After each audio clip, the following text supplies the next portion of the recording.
በእግር ኳስ ውስጥ ከተከላካይ ከታዩ ሪከቨሪዎች ውስጥ ምናልባት የክርስቲያን ማስኩዌራ ሪከቨሪ ቁጥር 1 ነው ማለት ይቻላል ማለት ነው። ምናልባትም አርሰናል በአመቱ መጨረሻ ላይ ዋንጫውን የሚያሳካ ከሆነ ይህቺ ክስተት በደማቁ ልትነሳ ትችላለች።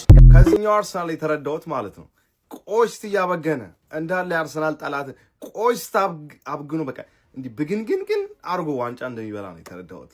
አርሲ ይመቸው። አሁን ይመጡና ይህ አርሰናል ዋንጫ አይገባውም ለዚህ ኮን አርሰናል ዋንጫ አይገባውም ምንለው ምናምን ይላሉ። እሰይ እንዴት ቆሽታችሁ እንደሚያበግን ግን እያያችሁ ነው። አርሲዎች ምንም እንዳታስቡ ይሄ አርሰናል የተለየ ዝርያ ያለው አርሰናል። ስለዚህ ምንም ያሳስበን ነገር የለም። ሁለት ጨዋታ ነበር ከሲቲ የምንረቀው ከጨዋታው በፊት፣ አሁንም ሁለት ጨዋታ ነው ከሲቲ የምንረቀው። መቼስ አንድ ከግማሽ ጨዋታ አትሉንም አይደለ? ስለዚህ ምንም ያሳስበን ነገር የለም። ሲቲም እንደ ሙድ ይሁን እኛም ሊጉን እናሸንፋለን። ምንም ያሳስበን ነገር የለም። አርሲዎች ምንም እንዳትጨናነቁ። ያጋጥማል፣ አቻ ያጋጥማል። በቃ ያጋጥም ነገር ነው። ብሬንትፎርድ በጣም ጥሩ ፎርም ላይ ያለ ቡድን ነው። ፕላስ ደግሞ እኛ ላይ የሳሊባ ስፔሻሊ ሳሊባን ማጣታችን በቃ እንድንቸገር ምናምን አድርጎናል።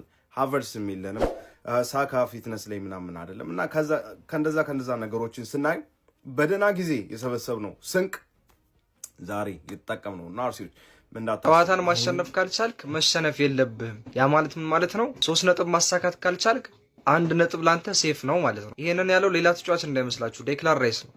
እኔ በዚህ ነገር አላምንም። ጨዋታን ማሸነፍ ካልቻልክ መሸነፍ ኦልሬዲ ተሸንፈሃል። አላሸነፍክም ማለት ተሸንፈሃል ማለት ነው። ለትልልቅ ዋንጫዎች እየተፋለምክ ያለ ተጫዋች ሆነህ ማሸነፍ ካልቻልክ አቻ ውጣ ምናምን ይሄ ትልቅ ሰክሰስ አይደለም። አቻ ስኬት አይደለም። የአውሮፓ ምርጥ ቡድን ሆነህ ግን ማሸነፍ ካልቻልክ አቻ መውጣት ኖርማል ነገር ሆኖ እንዲቆጠር ማድረግ የለብንም። እቺ ክፍተትን መሸፋፈኛ ንግግር ነች እንጂ እኔ በዚህ ነገር በተአምር አላምንም። ለማንኛውም ስለዚህ ልጅ በሚገባው ልክ ተወርቷል ብዬ አላምንም። ክርስቲያን ሞስኬራ በጣም ምርጥ ፐርፎርማንስ ነው። ባገኘው እድል ሁሉ በአግባቡ እየተጫወተ አቅሙን እያሳየ የሚገኝ ወጣት ተጫዋች ነው። እድሜው 21 ነው፣ ግን ደግሞ ለዛ አይመስልም። ከኢጎር ቲያጎ ጋር ከዛ ግዙፍ አጥቂ ጋር እየተጋፋ ምን አይነት ነገሮችን ሲያሳየ እንደነበረ አይተናል ብዬ አስባለሁ። ሲቀጥል እሱ በተጫወተባቸው 11 ጨዋታዎች አርሰናል ምንም አልተሸነፈም። 9ኙን አሸነፉ፣ 2ቱን ነው አቻ መውጣት የቻለው። ስለ ክርስቲያን ሞስኬራ ነጋ እኛ የአርሰናል ደጋፊዎች ነን። ተስፋ መቁረጥ የሚባል ነገር ሊታይብን አይገባም። እነዛ እንኳን ከአመት እስከ አመት ተለጥልጠው አሁንም ከክለባቸው ጎን ናቸው።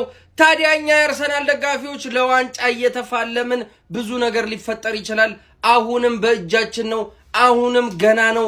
እናንተ የአርሰናል ደጋፊዎች ተስፋ መቁረጥ የለባችሁም። ላይክ እና ሪፖስት ማድረግ እንዳይረሳ። ሁላችሁም ከክለባችሁ ጎን አሁንም መቆም አለባችሁ። ከውስጣችሁ አትፍቁትም። ለምን አርሰናል ነው አባቴ።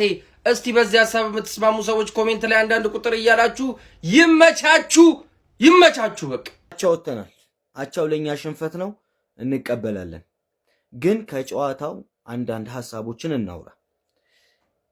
ኤዜ የሚባል ተጫዋች ማለት ነው።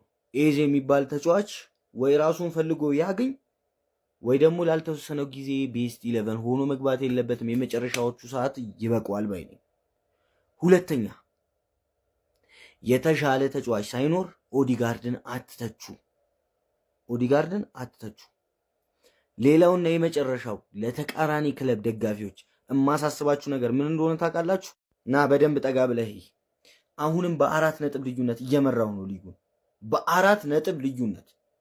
እሺ፣ ስለዚህ መታ አፍህን ልከፍትብኝ አትችልም። ይሄ ዙሃን የኔ ነው። እርግጠኛ ሁኜ ዛሬም አቻ ወጥቼ ነጥብ ጥዬ ሲቲ ትናንት ነጥብ ወስዶ እርግጠኛ ሁኜ እነግርሃለሁ የዘንድሮውን የፕሪሚየር ሊግ ዋንጫ አርሰናል ነው የሚያሸንፈው። እየመረረህም ቢሆን ደግሞ ትውጠዋለህ። የምሬ ነው። እየመረራችሁ ትውጡታላችሁ። ደጋፊዎች ስራ ይዤ ዘግይቻለሁ። ይሄን ቪዲዮ ለመስራት በደንብ ኮፒ ሊንክ ሼር አድርጉልኝ። እኔ አርሰናል ዛሬ ቢሸነፍ ራሱ አይደለም አቻ ወጥቶ አይደለም 1 ነጥብ አግኝቶ ማለት ነው ተሸንፎ ቢሆን ኖሮ ራሱ ማለት ነው በፍጹም ተስፋ አልቆርጥም፣ ወይንም ደግሞ አይደብረኝም። ተስፋ ማለት አለ ውስጥ የምጠብቀው ቀናቶች አሉ። ስንት ተስፋው የጨለመ አለ